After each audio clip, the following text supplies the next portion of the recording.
নমস্কার, সনাতন ধর্মকথা চ্যানেলে আপনাদের সবাইকে স্বাগত। আজ পৌষ মাসের 16 তারিখ, বৃহস্পতিবার, শুক্লপক্ষের ত্রয়োদশী তিথি। মহাভারতের আদি পর্বের 193তম অধ্যায়ে পাণ্ডবদের সঙ্গে দ্রৌপদীর বিবাহ মন্ত্রণা পর্ব শুরু করব। নারায়ণং নমস্কৃত্য নরং চৈব নরোত্তমং দেবীং সরস্বতীং ব্যাসাং ততো জয়মুদীরয়েৎ। ধৃষ্টদ্যুম্ন নিজের পিতা দ্রুপদকে পাণ্ডবদের গুপ্তবাসের কথা বিস্তারিতভাবে বললেন। তারা সর্বদাই যুদ্ধের বিষয়ে আলোচনা করছে। যদি ক্ষত্রিয় না হয় তাহলে যুদ্ধের বিষয়ে তাদের এত উৎসাহ কেন? যাই হোক, এতদিনে আমাদের আশা পূর্ণ হয়েছে। শুনেছি পাণ্ডবেরা যৌতুগৃহের অগ্নি থেকে মুক্ত হয়েছেন এবং তারা গুপ্তবেশে দেশে দেশে ভ্রমণ করছেন।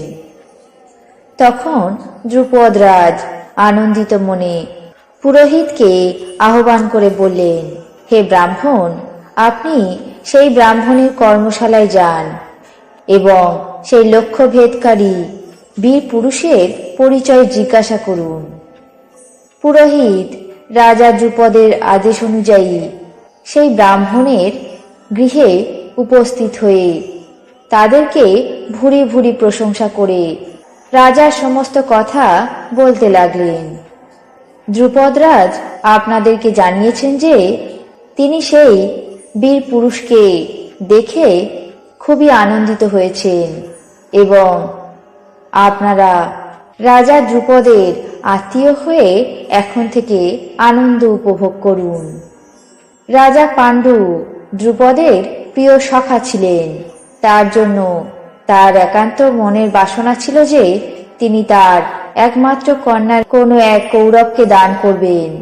তার অভিলাষ এই ছিল যে অর্জুন তার কন্যাকে বিবাহ করুক, তাহলে তার পূর্ণ কীর্তি এবং সুকীর্তি সবই পরিপূর্ণ হবে।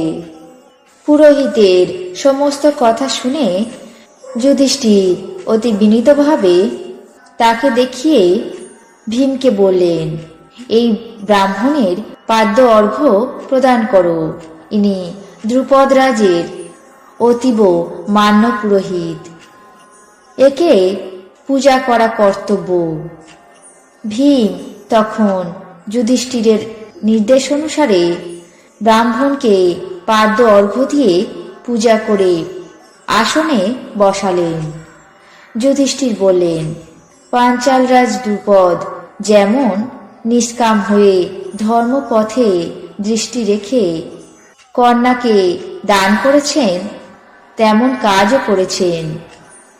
তিনি কুল, শীল, গোত্র এবং কোনো জাতির অপেক্ষা করেনি। তার প্রতিজ্ঞা ছিল, যিনি কার্মুক সহ্য এবং লক্ষ্যবিদ্ধ করতে সমর্থ হবেন তিনি তার কন্যারত্নটি লাভ করবেন। মহাত্মা অর্জুনই সমস্ত রাজমণ্ডল থেকে কৃষ্ণাকে জয় করেছেন। তার কন্যা অত্যন্ত রূপবতী এবং সুলক্ষণা। অচিরেই যে কোনো রাজার মন মোহিত হবে। সেই কার্মুক গুণ যোজনা করা কোনো হীন ব্যক্তির কর্ম নয়।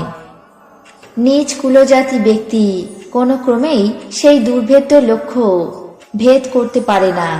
অতএব পাঞ্চাল রাজের দুহিতা যথার্থ ব্যক্তিকেই বড়মাল্য দিয়েছেন।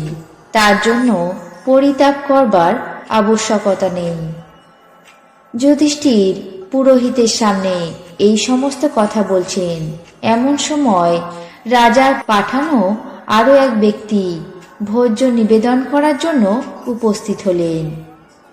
রাজদূত বললেন, দ্রুপদরাজ বরযাত্রীদের জন্য অত্যন্ত উৎকৃষ্ট খাদ্যের আয়োজন করেছেন। আপনারা সেখানে গিয়ে দ্রৌপদীর পানি গ্রহণ করে সেই সমস্ত খাদ্য সামগ্রী ভোজন করুন। আজ মহাভারতের আদি পর্বের 193তম অধ্যায়ে পাণ্ডবদের সঙ্গে দ্রৌপদীর বিবাহ মন্ত্রণা পর্ব এখানেই শেষ করছি। বাকি অংশ আগামী পর্বে পাঠ করে শোনাব। এখন জেনে নেব আজকের দিনের 12টি রাশির রাশিফল। মেষ, শেয়ার ব্যবসায় লাভ। বৃষ, জ্ঞাতি বিরোধ। মিথুন, ক্লেশ ভোগ। কর্কট, দান ধ্যানে রত। সিংহ, প্রণয় আসক্তি। কন্যা, মানহানি। তুলা, ব্যবসায় লাভ। বৃশ্চিক, স্থায়ী সমাধান। ধনু, কপটতা। মকর, আয়ের পথ প্রশস্ত। কুম্ভ, হঠাৎ প্রাপ্তি। মীন, অ্যালার্জিতে কষ্ট। এই ছিল আজকের দিনের 12টি রাশির রাশিফল। আপনাদের কেমন লাগলো তা অবশ্যই কমেন্ট বক্সে জানাবেন। চ্যানেলটিকে সাবস্ক্রাইব করবেন, লাইক করবেন, শেয়ার করবেন। ধন্যবাদ।